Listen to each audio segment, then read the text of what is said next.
ಬೆಂಗಳೂರು ಹೊರವಲಯದ ಆನೇಕಲ್ ತಾಲೂಕಿನ ಜಿಗಣಿ ಪೊಲೀಸ್ ಠಾಣೆಯ ಅಧಿಕಾರಿಗಳು ನಡೆಸಿದ ಭರ್ಜರಿ ಕಾರ್ಯಾಚರಣೆ ನಡೆಸಿದ್ದಾರೆ. ಕಾರ್ಯಾಚರಣೆ ವೇಳೆ ಇಬ್ಬರು ಅಂತಾರಾಜ್ಯ ಗಾಂಜಾ ಮಾರಾಟಗಾರರನ್ನ ಬಂಧಿಸಲಾಗಿದೆ.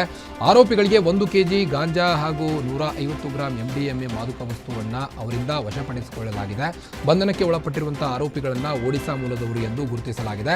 ಜಿಗಣಿ ಪಟ್ಟಣದ ವಿನಾಯಕ್ ನಗರದ ಬಳಿ ಈ ಒಂದು ಗಾಂಜಾ ಮಾರಾಟ ಮಾಡುತ್ತಿದ್ದ ಸಮಯದಲ್ಲಿ ರೆಡ್ ಹ್ಯಾಂಡ್ ಆಗಿ ಪೊಲೀಸರ ಕೈಯಲ್ಲಿ ಸಿಕ್ಕಿಬಿದ್ದಿದ್ದಾರೆ.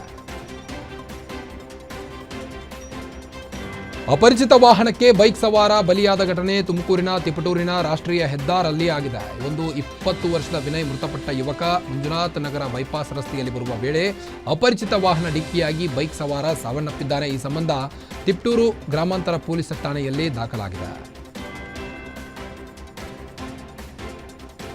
ತಡೆಗೋಡೆಗೆ ಬುಲೆರೋ ಜೀಪ್ ಡಿಕ್ಕಿಯಾಗಿದ್ದು ಚಾಲಕ ಸ್ಥಳದಲ್ಲೇ ಸಾವನ್ನಪ್ಪಿರುವ ಘಟನೆ ಚಿತ್ರದುರ್ಗದ ಗೋನೂರು ಬ್ರಿಡ್ಜ್ ಬಳಿಯಾಗಿದೆ. ಬುಲೆರೋ ವಾಹನ ದಾವಣಗೆರೆ ಬೆಂಗಳೂರು ಕಡೆಗೆ ಹೊರಟಿತ್ತು. ಇನ್ನು ಅಪಘಾತದ ರಭಸಕ್ಕೆ ಬುಲೆರೋ ವಾಹನ ಸಂಪೂರ್ಣ ನಜ್ಜುಗುಜ್ಜಾಗಿದ್ದು ಚಾಲಕನ ಗುರುತು ಇನ್ನೂ ಪತ್ತೆಯಾಗಿಲ್ಲ. ಸ್ಥಳಕ್ಕೆ ಗ್ರಾಮಾಂತರ ಪೊಲೀಸರು ಭೇಟಿ ಕೊಟ್ಟು ಪರಿಶೀಲನೆ ನಡೆಸಿದ್ದಾರೆ. ಮೈಸೂರಿನ ಸಾಗರಕಟ್ಟೆ ಅಣೆಕಟ್ಟೆಯಲ್ಲಿ ವಿಲ್ಲಿಂಗ್ ಪುಂಡರ ಹಾವಳಿ ಹೆಚ್ಚಾಗಿದ್ದು ಇನ್ನು ಸಾರ್ವಜನಿಕರ ಜೀವಕ್ಕೆ ಅಪಾಯ ತಂದಿದ್ದಂಥ ಯುವಕನನ್ನ ಪೊಲೀಸರು ವಶಕ್ಕೆ ಪಡೆದಿದ್ದಾರೆ. ಕಂತೆಕೊಪ್ಪಲು ಗ್ರಾಮದ ನಾಗೇಂದ್ರ ಬಂಧಿತ ಆರೋಪಿ. ಡಿಯೋ ಬೈಕ್ನಲ್ಲಿ ಆರೋಪಿ ವಿಲ್ಲಿಂಗ್ ಮಾಡಿ ಸಾಗರಕಟ್ಟೆ ಬ್ರಿಡ್ಜ್ ಮೇಲೆ ಹಾವಳಿ ನಡೆಸುತ್ತಿರುವಾಗ ಈ ಒಂದು ವಿಡಿಯೋ ಸೋಷಿಯಲ್ ಮೀಡಿಯಾದಲ್ಲಿ ಅಪ್ಲೋಡ್ ಮಾಡಿದ್ದಾರೆ. ಸಾರ್ವಜನಿಕರ ಸುರಕ್ಷತೆಗೆ ಧಕ್ಕೆ ತಂದ ಹಿನ್ನೆಲೆ ಇಲವಾಲ ಪೊಲೀಸ್ ಠಾಣೆಯಲ್ಲಿ ಪ್ರಕರಣ ದಾಖಲಾಗಿದ್ದು ಆರೋಪಿಯನ್ನ ಪೊಲೀಸರು ವಶಕ್ಕೆ ಪಡೆದು ಮುಂದಿನ ಕ್ರಮವನ್ನು ಕೈಗೊಂಡಿದ್ದಾರೆ.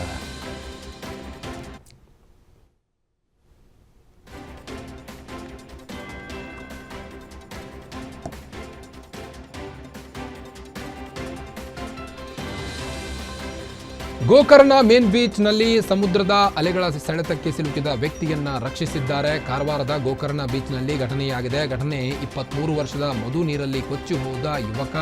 ಇನ್ನು ಮೈಸೂರು ಮೂಲದ ಯುವಕ ಸ್ನೇಹಿತರೊಂದಿಗೆ ಗೋಕರ್ಣ ಪ್ರವಾಸಕ್ಕೆ ಬಂದಿದ್ರು. ಸಮುದ್ರದಲ್ಲಿ ಈಜುವ ವೇಳೆ ಅಲೆಗಳ ಸೆಳೆತಕ್ಕೆ ಸಿಲುಕಿ ನೀರಿನಲ್ಲಿ ಕೊಚ್ಚಿ ಹೋಗುತ್ತಿದ್ದವನನ್ನ ಜೀವರಕ್ಷಕ ಮತ್ತು ವಾಟರ್ ಸ್ಪೋರ್ಟ್ಸ್ ಸಿಬ್ಬಂದಿ ಗಮನಿಸಿ ತಕ್ಷಣ ಕಾರ್ಯಾಚರಣೆ ನಡೆಸಿದರು. ಸಾರ್ವಜನಿಕರು ಜೀವರಕ್ಷಕ ಸಿಬ್ಬಂದಿಗಳ ಧೈರ್ಯ ಹಾಗೂ ತ್ವರಿತ ಸ್ಪಂದನೆಗೆ ಶ್ಲಾಘನೆ ವ್ಯಕ್ತಪಡಿಸಿದ್ದಾರೆ. ಕಾಲುವೆಗೆ ಈಜಲು ಹೋಗಿ ನೀರಿನಲ್ಲಿ ನಾಪತ್ತೆಯಾದ ಘಟನೆ ಧಾರವಾಡದ ನವಲಗುಂದ ತಾಲೂಕಿನ ಶಿರಕೋಳ ಗ್ರಾಮದ ಹೊರವಲಯದಲ್ಲಿ ಆಗಿದೆ. 22 ವರ್ಷದ ಕಲ್ಲಪ್ಪ ನಾಯ್ಕರ್ ಪತ್ತೆಯಾದ ವ್ಯಕ್ತಿ. ಕಾಲುವೆಗೆ ಈಜಲು ಹೋಗಿದ್ದಂತ ಕಲ್ಲಪ್ಪ ಈ ವೇಳೆ ಈಜಲು ಬಾರದೆ ಮುಳುಗಿ ಹೋಗಿದ್ದು ಅವನೊಂದಿಗೆ ಹೋಗಿದ್ದ ಸ್ನೇಹಿತರಿಬ್ಬರು ಪ್ರಾಣಾಪಾಯದಿಂದ ಪಾರಾಗಿದ್ದಾರೆ. ಸದ್ಯ ಅಗ್ನಿಶಾಮಕ ಇಲಾಖೆಯ ಸಿಬ್ಬಂದಿ ಸ್ಥಳಕ್ಕೆ ಭೇಟಿ ಕೊಟ್ಟು ಹುಡುಕಾಟ ನಡೆಸಿದ್ದಾರೆ. ಈ ಘಟನೆ ನವಲಗುಂದ ಪೊಲೀಸ್ ಠಾಣೆ ವ್ಯಾಪ್ತಿಯಲ್ಲಿ ಆಗಿದೆ. ಕನ್ನಡ ಜ್ಞಾನ ದಾಸೋಹಿ ಪುಸ್ತಕ ಭಂಡಾರ ಸೃಷ್ಟಿಸಿದ ಮಂಡ್ಯ ಜಿಲ್ಲೆಯ ಅಂಕೇಗೌಡ ಅವರು ಈ ಬಾರಿ ಪದ್ಮಶ್ರೀ ಪ್ರಶಸ್ತಿಯನ್ನ ಪಡೆದುಕೊಂಡಿದ್ದಾರೆ. ಸಾಹಿತ್ಯ ಮತ್ತು ಶಿಕ್ಷಣ ಕ್ಷೇತ್ರದಲ್ಲಿ 2026ನೇ ಸಾಲಿನ ಪದ್ಮಶ್ರೀ ಪ್ರಶಸ್ತಿಯನ್ನ ಘೋಷಣೆ ಮಾಡಲಾಗಿದೆ. ಇವರು ಪುಸ್ತಕ ಮನೆಯಲ್ಲಿ ಬರೋಬ್ಬರಿ 20 ಲಕ್ಷಕ್ಕೂ ಹೆಚ್ಚು ಪುಸ್ತಕಗಳನ್ನು ಸಂಗ್ರಹಿಸಿದ್ದಾರೆ.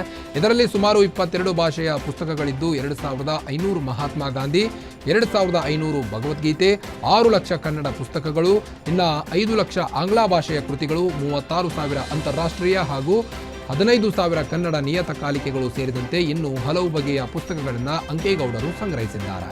ಇವರ ಈ ಸಾಧನೆಗೆ 2016ರಲ್ಲಿ ಲಿಮ್ಕಾ ಬುಕ್ ಆಫ್ ರೆಕಾರ್ಡ್ ಸೇರಿದಂತೆ ಅನೇಕ ಪ್ರಶಸ್ತಿಗಳು ಒಲಿದು ಬಂದಿವೆ.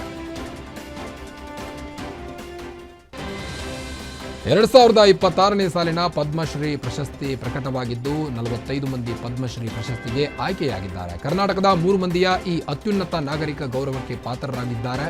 ಕರ್ನಾಟಕದ ದಾವಣಗೆರೆಯ ಹಿಮೋಫಿಲಿಯಾ ಸೊಸೈಟಿಯ ವೈದ್ಯ ಡಾಕ್ಟರ್ ಸುರೇಶ್ ಹನಗವಾಡಿಗೆ ಪದ್ಮಶ್ರೀ ಪ್ರಶಸ್ತಿ ಲಭಿಸಿದೆ.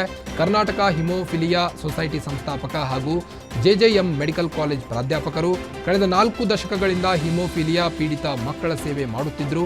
ರಾಜ್ಯದ ಬಹುತೇಕ ಭಾಗದ ಹಿಮೋಫಿಲಿಯಾ ಪೀಡಿತ ಮಕ್ಕಳಿಗೆ ಉಚಿತ ಚಿಕಿತ್ಸೆ ನೀಡುತ್ತಿರುವಂತಹ ಡಾಕ್ಟರ್ ಸುರೇಶ್ ಅವರು ಪದ್ಮಶ್ರೀ ಪ್ರಶಸ್ತಿಗೆ ಗೌರವಕ್ಕೆ ಭಾಜನರಾಗಿದ್ದಾರೆ. ಮಂಡ್ಯ ಜಿಲ್ಲೆಯ ಐತಿಹಾಸಿಕ ಶ್ರೀರಂಗಪಟ್ಟಣದಲ್ಲಿ ಶ್ರೀ ರಂಗನಾಥ ಸ್ವಾಮಿಯ ಬ್ರಹ್ಮ ರಥೋತ್ಸವ ಅತ್ಯಂತ ಸಡಗರ ಸಂಭ್ರಮದಿಂದ ಜರುಗಿತು. ರಥೋತ್ಸವಕ್ಕಾಗಿ ಸುಮಾರು 90 ಅಡಿ ಎತ್ತರದ ಬೃಹತ್ ಕಾಷ್ಟ ರಥವನ್ನು ಸಿದ್ಧಪಡಿಸಿದ್ದಾರೆ. ಸಾಂಪ್ರದಾಯಿಕ ಕಲೆ ಹಾಗೂ ಬಣ್ಣ ಬಣ್ಣದ ಬಾವುಟಗಳಿಂದ ರಥವನ್ನು ಕಣ್ಮನ ಸೆಳೆಯುವಂತೆ ಅಲಂಕರಿಸಲಾಗಿದೆ.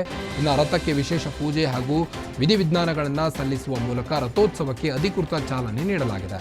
ಆದಿದೇವ ಶ್ರೀರಂಗನಾಥನ ಈ ಭವ್ಯ ರಥೋತ್ಸವವನ್ನು ಕಣ್ತುಂಬಿಕೊಳ್ಳಲು ರಾಜ್ಯದ ವಿವಿಧ ಮೂಲೆಗಳಿಂದ ಸಾವಿರಾರು ಭಕ್ತರು ಹರಿದು ಬಂದಿದ್ದಾರೆ.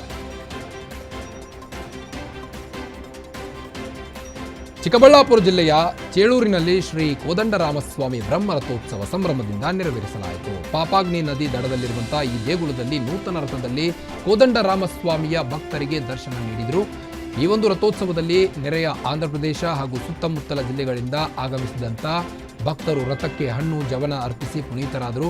ಕಾರ್ಯಕ್ರಮದಲ್ಲಿ ಮಾಜಿ ತಾಲೂಕು ಪಂಚಾಯಿತಿ ಸದಸ್ಯ PB ರಾಮಾಂಜನೇಯ ರೆಡ್ಡಿ, KDSS ಜಿಲ್ಲಾ ಸಂಚಾಲಕ ಕಡ್ಡಿಲು ವೆಂಕಟರಪ್ಪನವನ್, ಇನ್ನು ಕನ್ನಡ ಸಾಹಿತ್ಯ ಪರಿಷತ್ ಅಧ್ಯಕ್ಷ JK ಆನಂದ್, ಕರವೇ ಅಧ್ಯಕ್ಷ KG ವೆಂಕಟರವಣಪ್ಪ ಭಾಗಿಯಾಗಿದ್ದರು.